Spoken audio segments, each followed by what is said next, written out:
Chile está mal. El desempleo en Chile llega a un 8,7% y el 50% de los y las trabajadoras perciben salarios líquidos inferiores a los 503.000 pesos. El empleo informal aumenta. De hecho, el 44% de los empleos recuperados después de la pandemia son informales. O sea, no cuentan con ningún tipo de protección social, salud o previsión.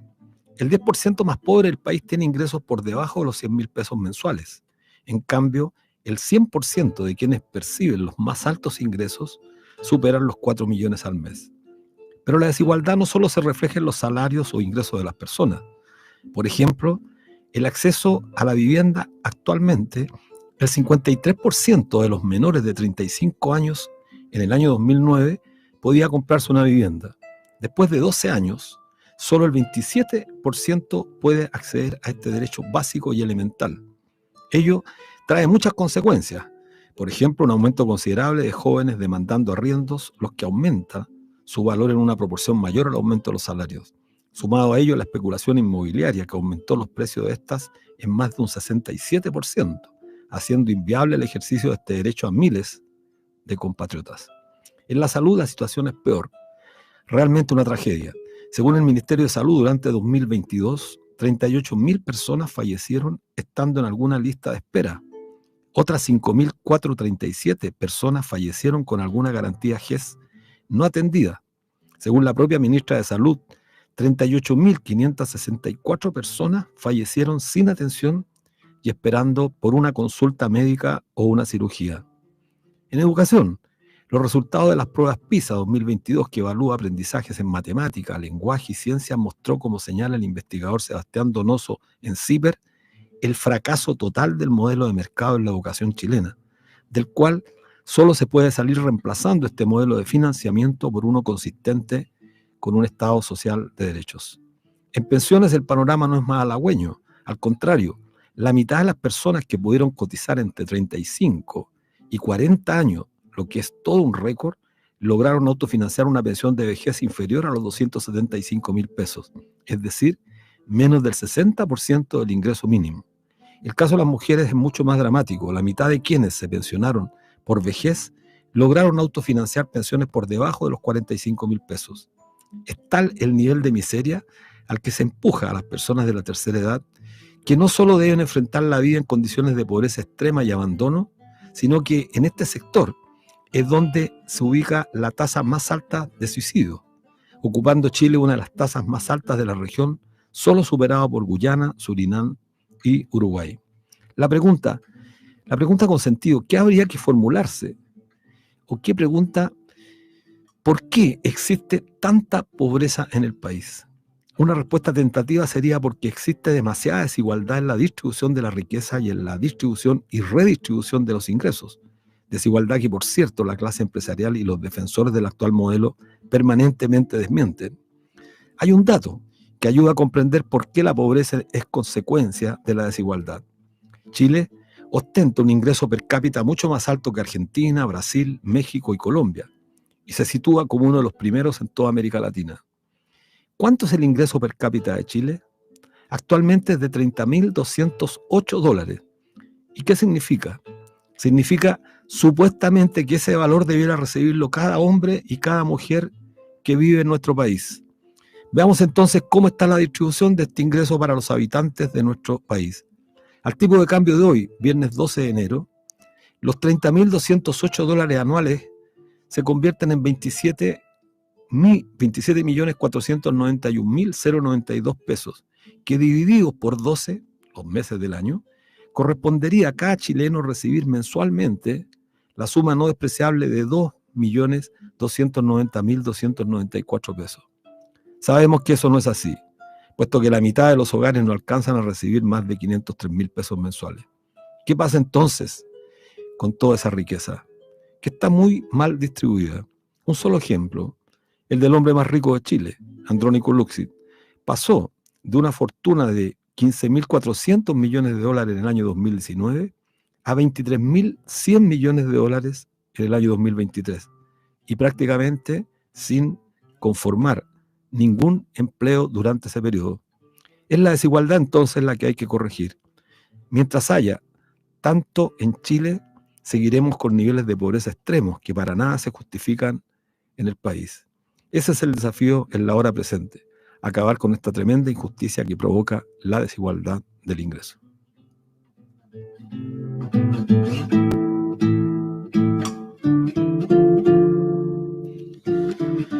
Hola estimados amigos, ¿cómo están? Como todos los días viernes a las 16 horas en la radio Universidad de Chile, la radio que piensa en el 102.5 FM del dial y a través de nuestra señal online por streaming, canal YouTube.social. Saludamos a quienes hacen posible esta transmisión, a la periodista Ana Muga Sáez en la dirección, a Javier Márquez en la difusión en redes y a Patricio Núñez en los controles. Bueno, hoy día tenemos un invitado importantísimo, así que invitamos a nuestros auditores a mantenerse en el programa durante la transmisión. Queremos comentar algunas cosas que nos parecen relevantes durante esta semana que ha sido altamente noticiosa. Un tema que nos parece importante, Sala Cuna con cargo a los y las trabajadoras, quitándole la responsabilidad a los empleadores. Se está debatiendo en el contexto, en el marco de la reforma de pensiones, que el día lunes anuncia una discusión a fondo, en esta presión que ha ejercitado la derecha contra el gobierno para que de los 6 puntos que inicialmente iban a ir todos a un seguro social, bueno, hoy día ya lo saben, están negociándose 3 puntos para capitalización individual y 3 puntos, comillas, para un seguro social. Pero esos 3 puntos, hay un punto que iría a financiar las salas cuna para nuestro país. Ningún chileno, ninguna chilena, ningún habitante de este país podría estar en contra de generar un sistema absolutamente decente, particularmente para las mujeres que requieren dejar a sus hijos en periodos de enseñanza en alguna guardería, en alguna sala cuna. Ello por cuanto las mujeres han perdido una participación en el mercado laboral que es tremendamente importante, especialmente después de la pandemia, y no ha podido recuperarse. Pero la pregunta que hay que hacerse es ¿por qué?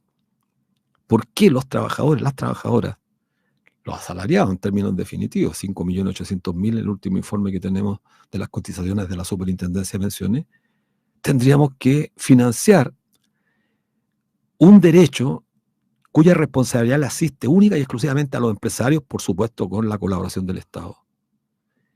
Y esto es tan grave porque en el gobierno de Piñera II, él, particularmente su gobierno, impulsó un proyecto que contemplaba inicialmente destinar el 0,1% del total de las remuneraciones, que gradualmente se iría aumentando hasta llegar a un 0,4%, para justamente financiar desde los empleadores con cargo a ellos y al Estado un sistema integral de salas cuna a lo largo del país. Y la derecha ha sido tan obscena en esta materia que hoy día tiene presionado al gobierno para que el gobierno un punto lo dedique a esto, lo que nos parece absolutamente inaceptable. Bueno, continúan las repercusiones por las reuniones secretas organizadas por Salaquet, continúan apareciendo comensales a las tertulias organizadas por el ex alcalde de la UDI. Cuesta mucho comprender por qué esta práctica tan espuria contaminó y atrajo la presencia y participación de tantos políticos de nuestro país, en circunstancias que todos sabíamos que Salaquet era un sujeto absolutamente corrupto. Lo grave que con ocasión de este debate se está planteando modificar la ley del lobby. La pregunta con sentido que tendríamos que hacernos, ¿para qué se quiere modificar la ley del lobby? ¿Para hacerla más laxa? ¿Hacerla más permisiva? ¿Hacerla más funcional al servicio de qué y quiénes?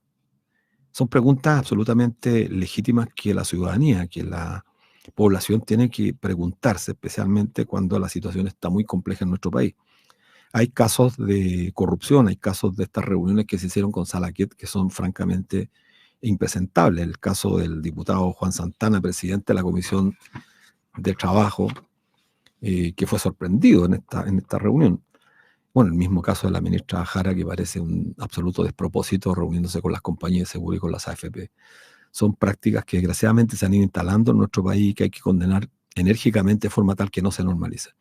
Un último punto antes de ir al corte musical para concentrarnos con nuestro invitado, bueno, tiene que ver con el caso del general Yáñez. Se abrió un nuevo aspecto que es bueno revisar, a pesar que no le haya resultado el movimiento que el fiscal nacional Valencia tenía, yo diría, planificado. A raíz de la formalización del general Yáñez, la defensa, como todos saben, del general pidió a la fiscalía inhabilitar a los fiscales que estaban investigando el caso, Javier Almendari y Jimena Chón, acusándolos de parcialidad. Si bien la Fiscalía Nacional rechazó esta inhabilitación, el fiscal Valencia no se quedó tranquilo y reasignó el caso a un fiscal de Antofagasta para reducir el campo de investigación de la fiscal Chón y degradó al fiscal Armendariz, impidiendo que este sea el fiscal nacional suplente en caso de que él se ausentara por algún motivo, cargo que no correspondía. Esto no solamente es inusual en un país donde es inusual que se produzca que los acusados finalmente definan quiénes van a ser quienes los acusan, es decir, que puedan elegir al fiscal. Esto es francamente un acto de corrupción inaceptable por parte de este fiscal y confirma que justamente la designación del fiscal Valencia era justamente para mantener ciertos privilegios de los políticos y particularmente de sectores de la derecha y mantener este ordenamiento que tiene grandes, y hay que decirlo, grandes vicios de corrupción. Bueno, vamos al corte musical con el tema de Cat Stevens, ¿Dónde juegan los niños? Un tema relevante a propósito de lo que está ocurriendo hoy día en Palestina, que los niños, las niñas, los adolescentes han perdido hasta ese derecho tan importante como es el derecho de jugar, de soñar, de compartir con sus iguales. Bueno, vamos a ese tema, al corte musical. Bueno, volvemos a Debate Social. Estamos en el 102.5 FM del dial FM en la radio que piensa, en su señal online y por streaming a través del canal YouTube, canal.social. Bueno, hoy estamos con un gran invitado, el arquitecto, sociólogo y político Daniel Jaue, alcalde de la comuna de Recoleta. No es necesario presentarte más. Muchas gracias por venir, Daniel, bienvenido. Gracias, Tilly. Bueno, agradecemos mucho la presencia tuya porque estamos en el entorno de una semana muy controvertida, un mes controvertido. Quizá va a ser el año el año ojalá sea un año político, digo política con mayúsculas, un año donde la política pueda recuperar el verdadero sentido y no lo que hemos estado presenciando durante esta última semana. Bueno, en nuestro programa queremos comenzar rápidamente para alcanzar a abordar la mayor cantidad de temas.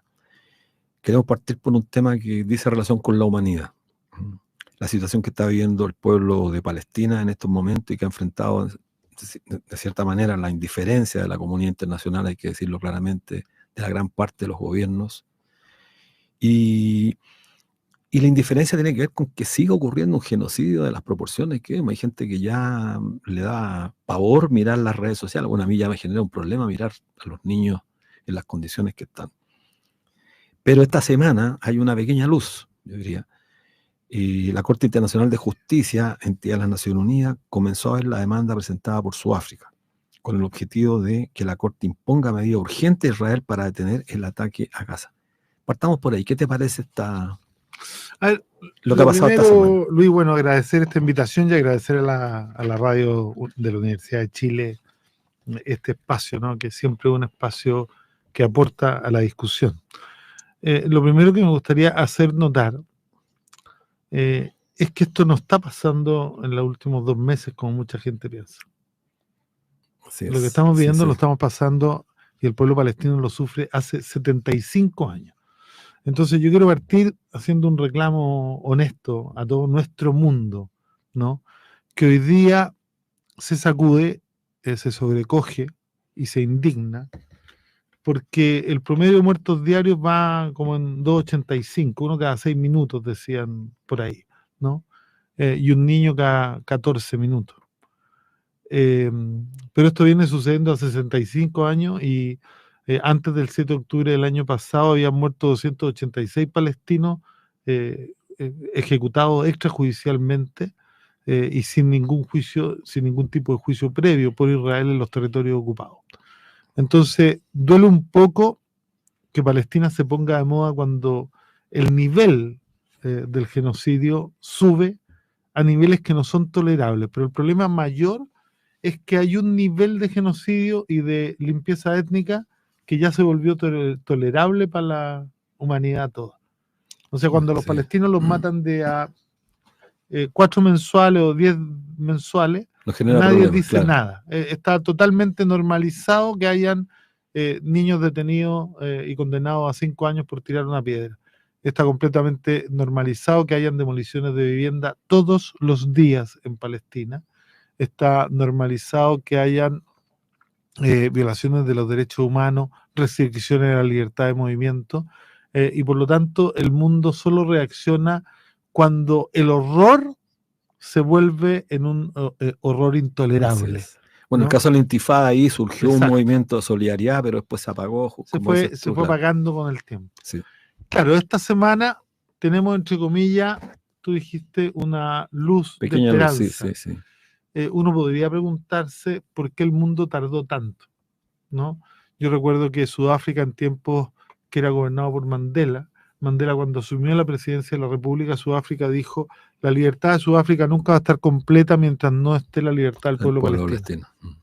¿no? Eran dos luchas hermanas, los palestinos y Sudáfrica siempre tuvieron, la OLP y Sudáfrica, el Congreso Nacional Africano y los otros movimientos, una relación muy estrecha, tal como la tenemos hasta el día de hoy, por ejemplo, con el pueblo saharaui en el Sahara Sí, el Sahara. Occidental, que también está bajo ocupación. Entonces, este es un tema un poco más complejo. La luz de esperanza la trae Sudáfrica, y Sudáfrica, en una muestra de ética y de moral irreductible, obliga al resto del mundo a empezar a sumarse, ¿no? Bueno, Hay- esperemos que el gobierno de Chile tome partido. Hay Bueno, cierta esperanza con el el tema de gobierno hizo Paula. lo Sí, propio en la Corte Penal Internacional, que no es la Corte Internacional de Justicia, y efectivamente yo creo que son movimientos en la dirección correcta, pero yo quisiera hacer un llamado, sobre todo a Chile, porque uno no puede llamar a otros países, pero sí al país propio, a dejar de financiar la ocupación y el holocausto. sí. Porque una cosa es condenar lo que está pasando hoy día, pero a través de todo el intercambio comercial y a través de la dependencia tecnológica y militar que nosotros tenemos del Estado de Israel, a través de todos los negocios que le entregamos a las empresas israelíes, financiamos la ocupación, las balas y las bombas que caen sobre Gaza, y financiamos todo el terrorismo de Estado. Y por lo tanto, si este es un gobierno tan apegado a los derechos humanos, debiera replantearse la sola posibilidad de sostener relaciones con un Estado genocida. Sí, bueno, me parece absolutamente necesario, y particularmente, bueno, vamos a entrar en un tema que siempre es controvertido, porque nuestro país, como bien señalas tú,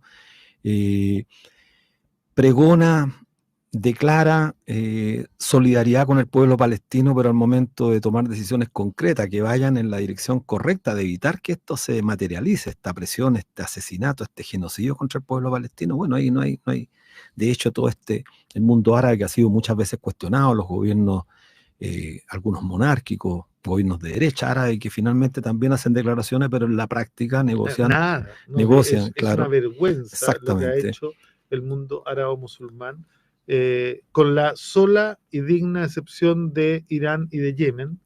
Yemen ha jugado Bueno, y un Yemen rol fundamental. ha sufrido las consecuencias Ha también. sufrido las consecuencias, y es un ataque que hay que condenarlo, Sí.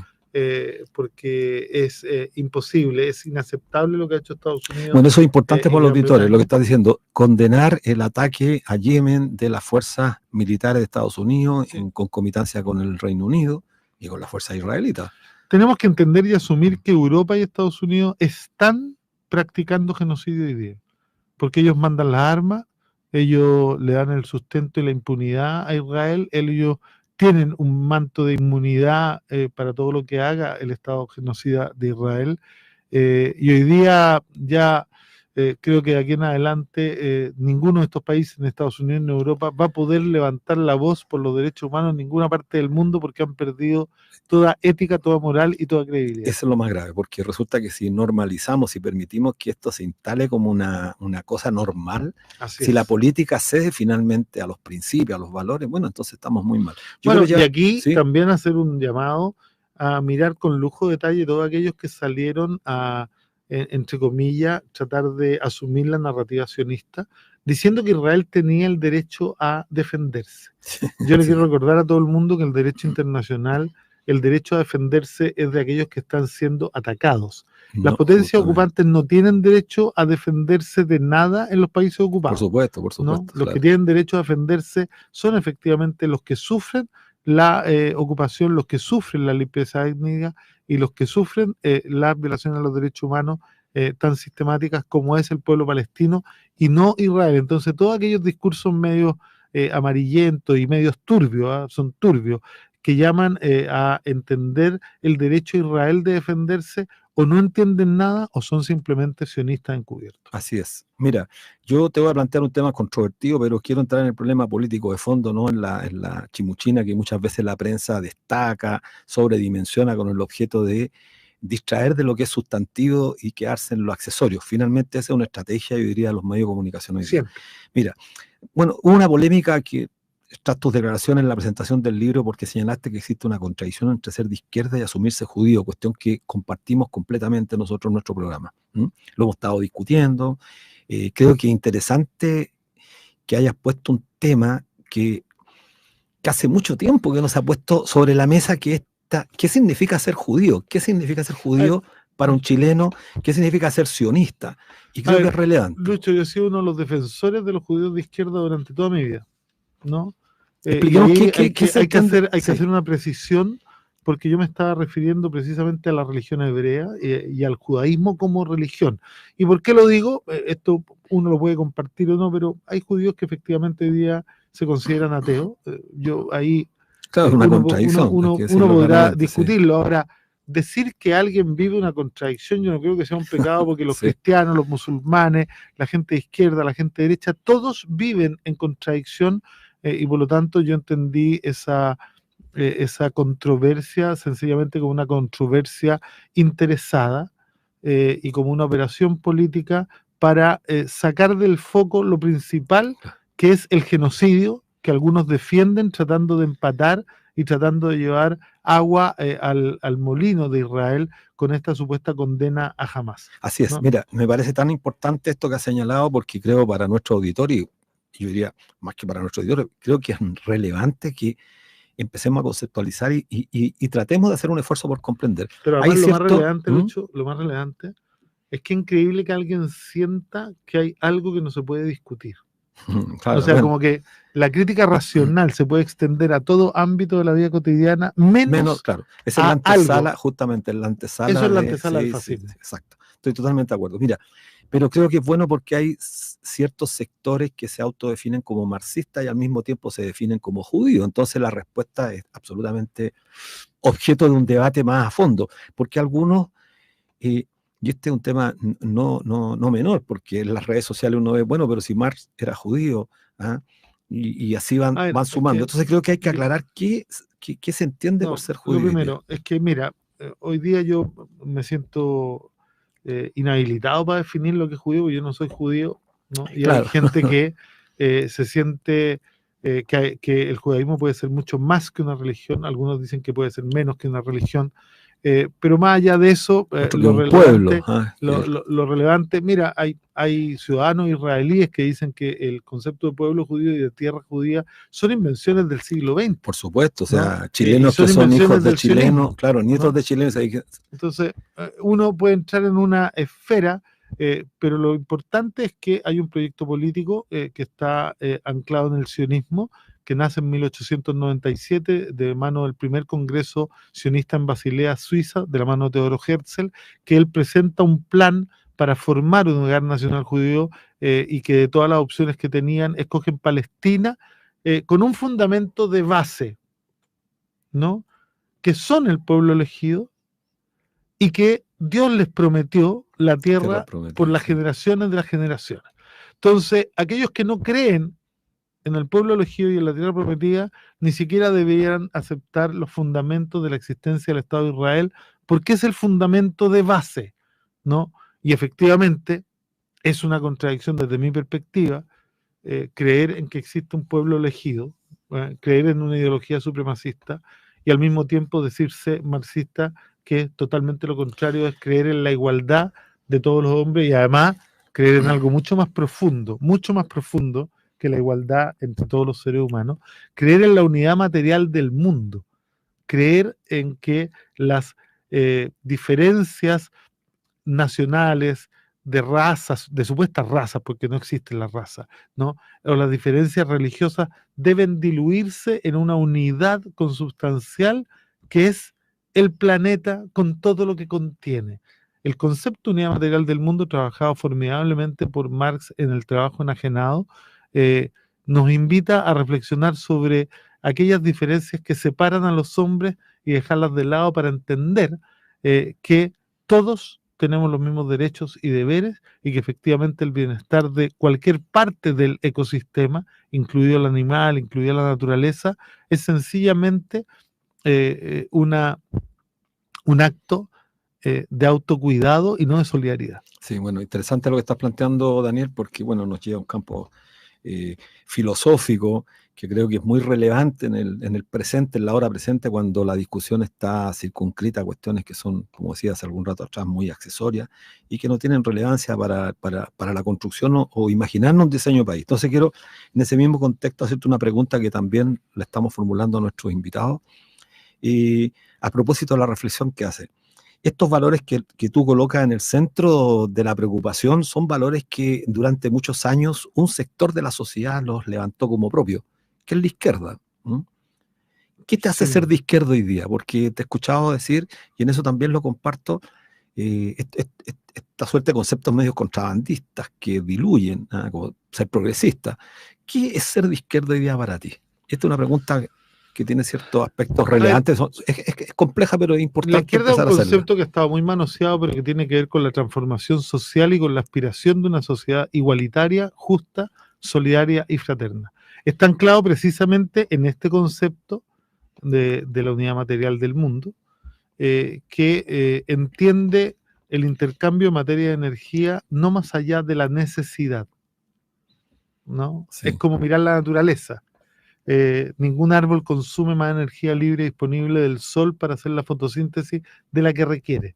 No acumula, no guarda energía disponible para rendirse materialista, sí, sí. ¿no? Sí, sí. O sea, hay conceptos que provienen de una comprensión distinta del mundo en este concepto matriz que es la unidad material, que nos iguala a todos y que enseña que cuando uno tiene más de lo que necesita, hay inevitablemente alguien que tiene mucho menos de lo que necesita, ¿no? Sí, y que nos enseña además que efectivamente hay cosas que no pueden ser poseídas por nadie, ¿no? Y en eso hay cosas que no pueden ser penalizadas. Por ejemplo, en nuestro mundo hoy día, en diversas partes del planeta, se penaliza la naturaleza, ¿no? Hay plantas que tú no puedes consumir. O sea, qué absurdo pensar en que algo que está ahí a disposición libre de los seres humanos, tú no la puedas cortar y no la puedas consumir porque genera efecto. La verdad es que son mecanismos de control que el ser de izquierda no debiera ni promoverlo ni tolerarlo. Pero ser de izquierda hoy día, para mí, primero, tiene que ver con la convicción de la necesidad de superar el capitalismo depredador para pasar a un mundo ecocéntrico. También tiene que ver con la superación del antropocentrismo, ¿no? Porque hoy día ya el antropocentrismo es una ideología absolutamente conservadora. Más que el hombre, para situarlo bien concretamente. Una visión mucho más holística. Exacto. En términos de cuando tocar el ecosistema. Yo hablo en términos de Marx, es lo que yo aprendí, es lo que me cambió la vida. Yo leí El trabajo enajenado cuando tenía 14 años y al día siguiente me veía a mí mismo saludando a los árboles porque los encontraba distintos, digamos, y eso provocó un cambio en mi visión y esta comprensión profunda del concepto de naturaleza como cuerpo inorgánico del ser humano. O sea, según Marx, el ser humano tiene dos cuerpos, uno orgánico del cual depende directamente su vida, pero hay un cuerpo inorgánico que es todo lo que lo rodea, del cual depende indirectamente su vida y con el cual tiene que estar en permanente intercambio de materia y energía de manera libre para no morir. Sí, yo pocas veces he visto una definición de naturaleza más completa y más ecocéntrica, ¿no? Y más maravillosa que la que leí en el trabajo enajenado. Entonces tiene que ver con la superación del capitalismo, tiene que ver con el abandono del extractivismo y del consumismo, ¿no? Porque hoy día el capitalismo, para poder subsistir, te invita a comprar cosas que no necesitas con plata que no tienes todos los días para que algunos puedan seguir acumulando riqueza. Y eso es una trampa que proviene de la obsolescencia programada, tanto técnica como emocional, ¿no? Y que termina desarrollando en la sociedad un amor medio irracional por lo nuevo. Y que esto nos lleva a comprar, a comprar, a comprar, a comprar. Y estamos destruyendo el mundo. Sí, Y quien no lo entiende, la verdad es que este amor por la naturaleza que algunos dicen tener, pero que son consumistas, tienen una contradicción tan profunda como la otra. sí, sí. Hace unas par de semanas atrás tuvimos a Carlos Pérez aquí también y introducimos el debate acerca de qué es ser de izquierda. Bueno, él usó algunas metáforas que me llamaron la atención profundamente a propósito de lo que estás señalando tú, la importancia de tomar esta mirada holística y al ecosistema darle una importancia relevante. Bueno, él hablaba de los ecologistas de macetero, que hay muchos de esos que son los postmodernistas, y me pareció un calificativo extraordinario. Pero tú ya que has entrado en un tema que me parece muy importante, que filosofemos un poco respecto de lo que es ser de izquierda. O sea, partamos por los fundamentos, partamos por el principio, si es que podemos hablar de principio. Pero es muy importante tu reflexión. Y yo quiero ponerla en un contrasentido, porque esta reflexión que es necesaria, filosófica, encuentra una antípoda, encuentra un problema, que es la cultura dominante enajenante, que ha hecho que los sujetos, los individuos que ayer abrazaban justamente este razonamiento filosófico en la perspectiva de materializarlo en una propuesta anticapitalista, hoy día son presa fácil de la enajenación. Entonces, ¿cómo ves tú? Porque tu discurso me hace mucho sentido. El problema es que los partidos han abandonado ese discurso. Entonces, para la materialización de esa idea, de esas grandes ideas que, al final de cuentas, hay que poner raya para la suma, un mejor bienestar para todos los habitantes del planeta, no solamente los hombres, no solamente las mujeres, los animales y la naturaleza fundamentalmente. ¿Cómo es esa contradicción? A ver, bueno, yo creo que algunos tienen la contradicción, no todos. ¿No? O sea, todos vivimos en contradicción. Claro, pero la sociedad también enfrenta esa... Porque no hay que olvidar que nosotros, uno nace en un lugar que nos coge, nace en un tiempo que nos coge, nace en una familia que nos coge y empieza a ser socializado con ideas que tampoco uno escoge. Sí. Y cuando uno nace, se desarrolla, es educado por el neoliberalismo, es criado por el neoliberalismo conceptualmente, uno tiene que partir de la base, siendo muy humilde, de que más allá de que uno se defina de izquierda, tiene la cultura neoliberal por impuesta todas partes, sí. por todas partes, y por lo tanto yo siempre hago una invitación a desconfiar de uno mismo y a confiar en el colectivo, porque el colectivo siempre es más sabio. Por eso que soy militante de tan pequeño, sí. Y por eso que me gusta el trabajo en colectivo, porque cuando uno se le sale por algún lado la cultura neoliberal, cuando uno está en colectivo, alguien te va y te hace un correctivo y te dice, oye, sí, no, sí, bueno, es que eso no le interesa a todos, sino que te interesa solo a ti, ¿no? Sí, y de hecho, la discusión sobre la solidaridad en las políticas públicas tiene mucho que ver con esto. Mucho que ver con esto que nos fueron vendiendo con el tiempo de todas las políticas contributivas, ¿no? Hay países más desarrollados en donde no tienen políticas contributivas, porque eso efectivamente es muy egoísta y muy neoliberal. Brasil, por ejemplo, tiene un sistema de salud que no es contributivo. A nadie le cobran ningún porcentaje del salario para financiar la salud. Bueno. Tiene un sistema de salud que se financia con impuestos generales y cualquier persona tiene posibilidad y derecho a atenderse desde que nace hasta que muere en todas las enfermedades sin ninguna exclusión. ¿Por qué? Porque cuando tú consideras una sociedad contributiva, inmediatamente dejas afuera a todos aquellos que no pueden contribuir, sí, porque no están en la economía totalmente formal. Ese es un tema que quiero discutir contigo, conversarlo, porque tiene que ver con el sistema de seguridad social en este país. Te anticipaste un poquito, pero quiero terminar la segunda parte que me parece muy importante, porque creo que el desafío también de aquellos que quieren transformar el mundo, que no se resisten a esta suerte de prepotencia organizada del sistema económico que discrimina a tanta ciudadanía, me pareció importante la reflexión que hiciste acerca de la desconfianza de uno mismo. Lenin, recuerdo, planteaba la desconfianza organizada.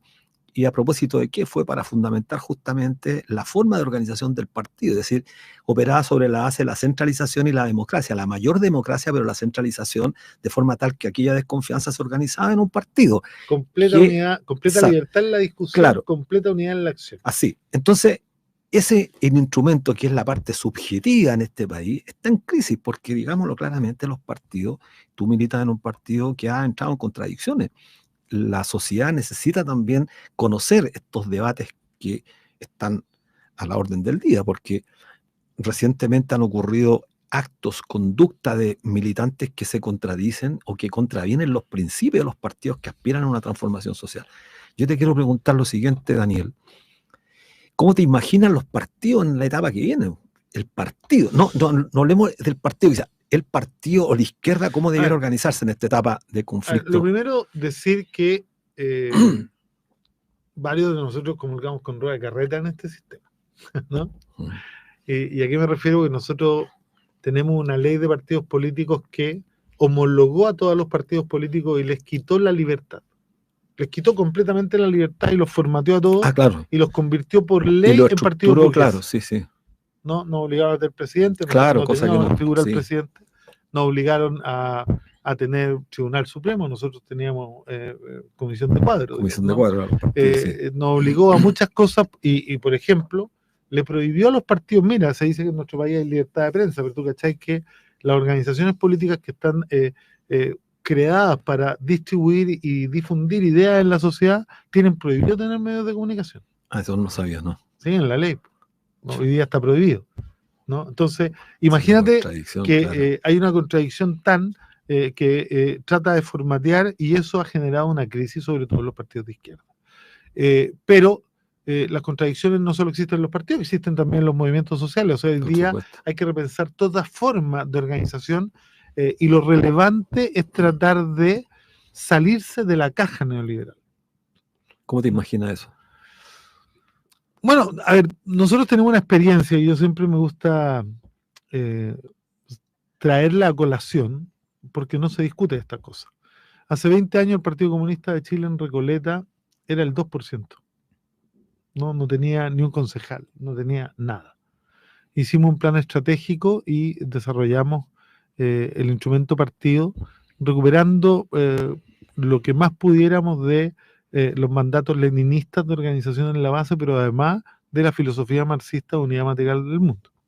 Y empezamos a trabajar con un plan estratégico que nos llevó a trabajar en la base social, y en 20 años pasamos de 4 en 4, del 2 al 11, del 11 al 18, del 18 al 41, del 41 al 54, del 54 al 65. Y en el Consejo Municipal llegamos a controlar 2/3 y llegamos a en el distrito tener votación que nos alcanza para 3 diputados hoy día y para hacer una contribución importante a la elección de core y de senadores. Entonces, yo creo que hay una forma de trabajar que destruye el mito de que la gente es anticomunista, de que no se puede. No. Pero hay una forma de trabajar. ¿Y a qué convicción llegamos nosotros? Lenin decía que uno tenía que dar las batallas que podía ganar. Nosotros cachamos que la batalla de la plata con la derecha no la íbamos a poder ganar, porque siempre ellos iban a tener más plata que nosotros. La plata, la pelea de los medios, míralo, ellos siempre van a tener más medios que nosotros, sí, y controlan casi el 90% del relato público y privado en Chile, ¿no?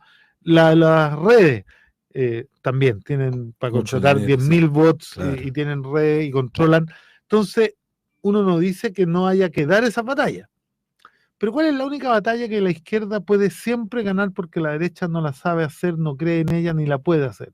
Estar con la gente todos los días en la base, cambiando para mejor sus vidas directas y promoviendo la organización, la unidad y la lucha y el dualismo de poder, que significa resolver los problemas con organización desde la base e ir subiendo en la estructura societal hasta controlar el gobierno y el poder. Pero si no tienes esa relación con la base, difícilmente.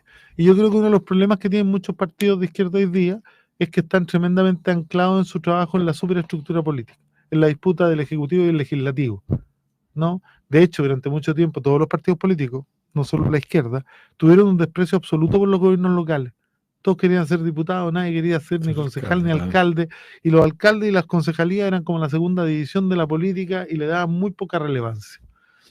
Nosotros desarrollamos un proyecto completamente recabarranista, ¿no?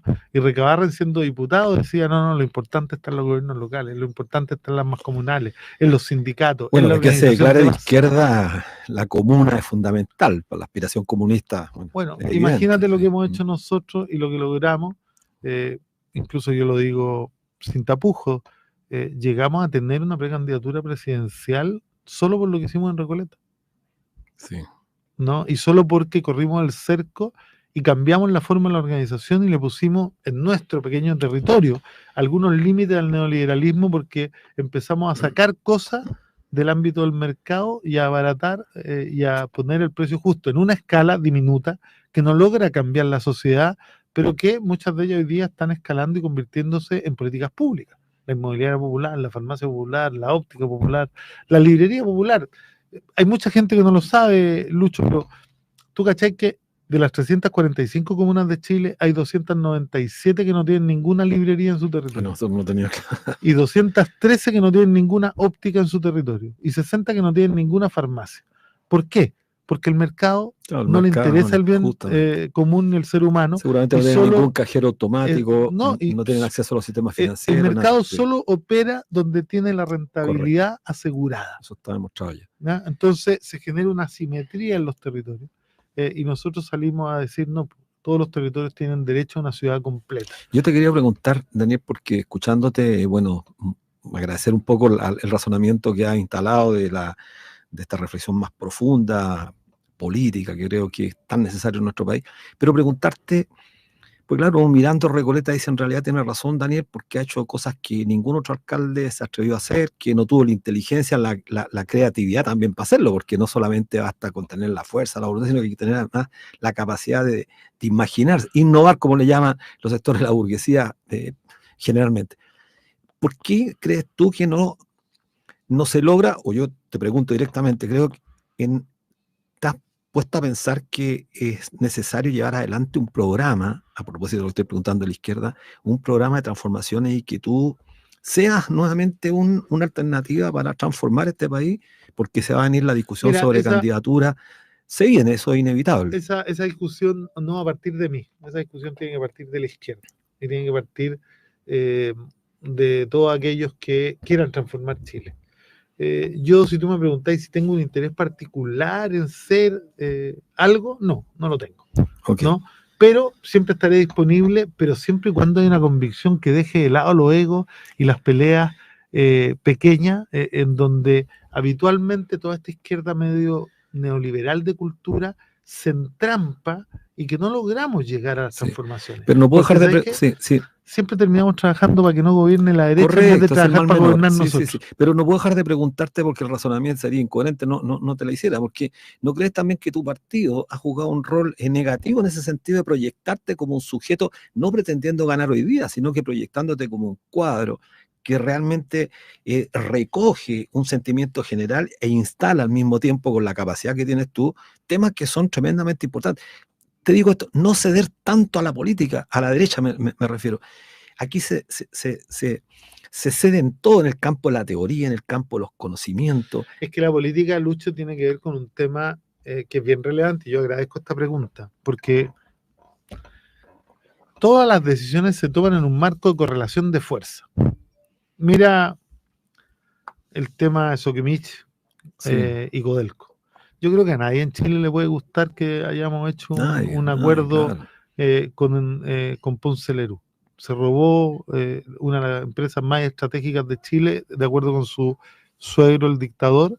Tiene juicios con el Estado, lo que incluso, de acuerdo a la ley actual, le impediría tener contratos con el Estado, porque tiene juicios, tiene litigios pendientes con el Estado. Claro, lo dijo Mauricio Daza, ahora el abogado, el especialista. Además, que ha es un gallo que se niega a pagar los impuestos, y lo tenemos demandado como Estado para que pague los impuestos, y la Corte Suprema en una de esas lo salva, ¿no? Sí, es terrible. Entonces, a nadie le gusta, pero hay que decir algo.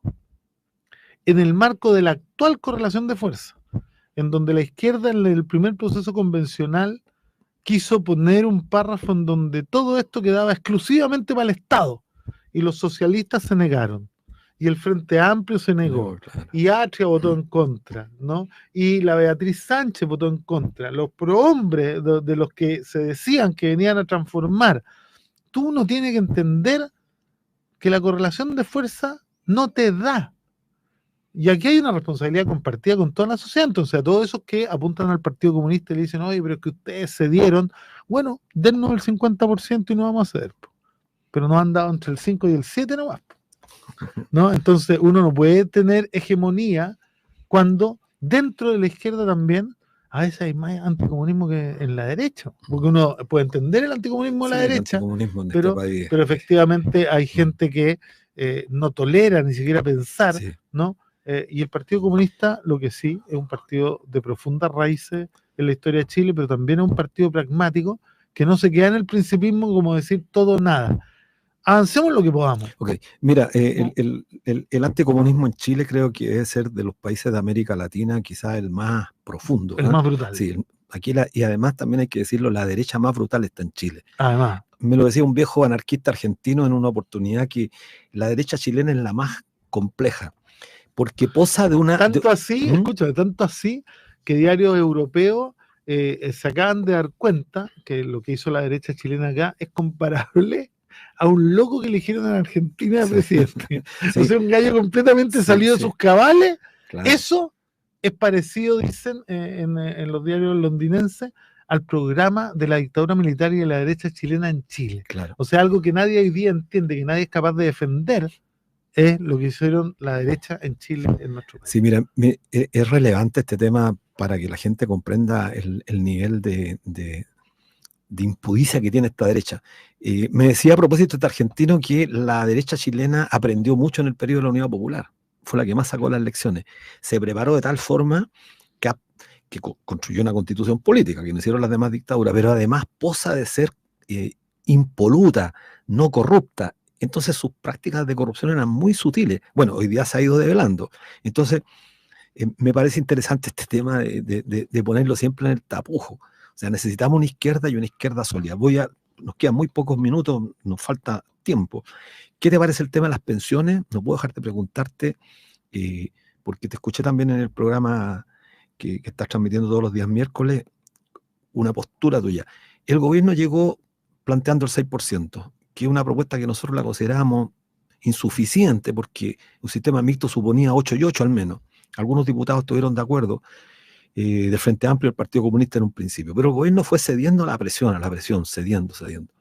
Y finalmente terminó en un 3-3, que todavía no hay acuerdo, ojo. No, una de esas termina Sí, siendo un préstamo al Estado. sería trágico eso, porque ni Piñera pudo tanto. Entonces, pero además, quería preguntarte, son preguntas incómodas, pero bueno, tú estás acostumbrado.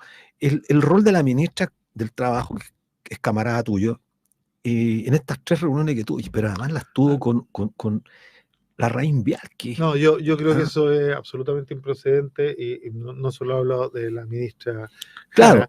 Yo es creo que nosotros es difícil pedirle certificado de buena conducta a los otros, entonces... No entender que el espacio del Parlamento es para parlamentar y que en el Parlamento están los representantes de los empresarios, que son partidos políticos que representan a los empresarios. Ahí yo no me equivoco y le duela a quien le duela. Creo que se ha cometido un error porque además es tener una ingenuidad brutal pensar que los empresarios no van a filtrar algo como Claro. esto para debilitar al gobierno y a la misma ministra. No, si alguien pensaba que esto podía pasar piola, digamos, es que no conoce nada Claro. de política y que tiene una ingenuidad brutal, y ellos esperaron al minuto preciso para filtrarlo y para dejar caer este peso sobre el presidente. Ahora, los ministros son representantes, los ministros son representantes del presidente. Aquí el que pone la firma de cuánto se cede es el presidente de la República y no los ministros. Totalmente, ¿no? De acuerdo. Bueno, y eso yo lo quiero decir porque, mira, bueno, nosotros presentamos un proyecto de la libertad que eso absoluta. Quiero solamente ese tema. Mira, bueno, aparte antes, no quiero olvidarse porque después nos retan. Saludos tienen de Rosario Ramírez, Fran González, saludos compañero Daniel Jadwe, Vilma Millaleo, Rosario Ana Ballera, Mario Villanueva Olmeo, muy buen invitado. Se necesitan más conversaciones de este tipo para construir izquierda y contribuir al cambio necesario. Marco Antonio Salazar, Montenegro. Sí, yo voto por Jadwe. Marcos Díaz, debemos centrarnos en un programa de emergencias de las organizaciones sociales con no alcanzo a ver la letra, de un largo aliento, con convicción para avanzar en su proyecto. Bueno, tenés mucha salud. La última pregunta. Muchas gracias a todos. La última pregunta, Daniel. Lanzamos hace algunos meses atrás en el municipio que diriges tú, junto a Senda, la propuesta de irnos todos al IPS, que es una alternativa que creo que en marzo podríamos retomarla y que tiene sentido. O sea, a ver, dinos algo sobre eso. No, mira, la campaña que nosotros lanzamos, a mí me encantaría que fuera como tú la has planteado, pero no esa. No, nosotros, para que nadie se angustie ni piense que nosotros somos como la derecha autoritaria, que los queremos Sí, llevar sí. a un ahorro forzoso para entregárselo a alguien. No, no. Nosotros hemos planteado la propuesta de que se apruebe una ley que dé libertad total, Claro. libertad de elección. Tanto como han dicho ¿no? ellos, han pregonado. Ah, sí. Esto de que la libertad avanza, bueno, Sí, nosotros sí. queremos que la libertad de verdad avance. Que la gente que quiera dejar su fondo en la AFP, que yo espero que no sea nadie, no los deje. Pero que la gente que no quiera dejar los fondos en la AFP, que somos un número importante de chilenas y chilenos, se lo puedan llevar al IPS de vuelta, solo lo que han cotizado, ¿no? Y que puedan además retirar el remanente que se compone de los intereses en cuotas y en sucesivas con tope, de tal manera de no provocar una debacle, ¿no? Claro. Esto arreglaría los problemas de las pensiones, permitiría subirlas, pero además arreglaría problemas y reduce el gasto fiscal. Y reduce el gasto fiscal. A pesar de que tú el otro día me escuchaste, ¿no? Sí. Yo soy partidario de que en el futuro, en un programa de izquierda transformador, vayamos eliminando los sistemas contributivos. Yo estoy de acuerdo, esa es una discusión y vayamos de fondo, sí, yendo hacia una sociedad más solidaria, porque cuando tú tienes un pilar, o sea, cuando tú tienes un sistema contributivo para las pensiones, dejáis sin pensión a toda la gente que no puede tributar, o sea, que no puede contribuir formalmente a través de contratos formales. Claro, por eso hay que establecer las pensiones mínimas que están absolutamente lejanas a los montos que hoy día se pagan, las pensiones universales para el pilar no contributivo. Bueno, una discusión tremendamente importante, Daniel. Absolutamente. Daniel Jadwe ha sido nuestro invitado, queremos agradecerte porque ya nos pasamos del tiempo, así que un gran abrazo y nos vemos con nuestro auditor el próximo viernes a las 16 horas. Muchas gracias, Luchito, y un abrazo a todos y a todas quienes nos escuchan. Gracias, Daniel.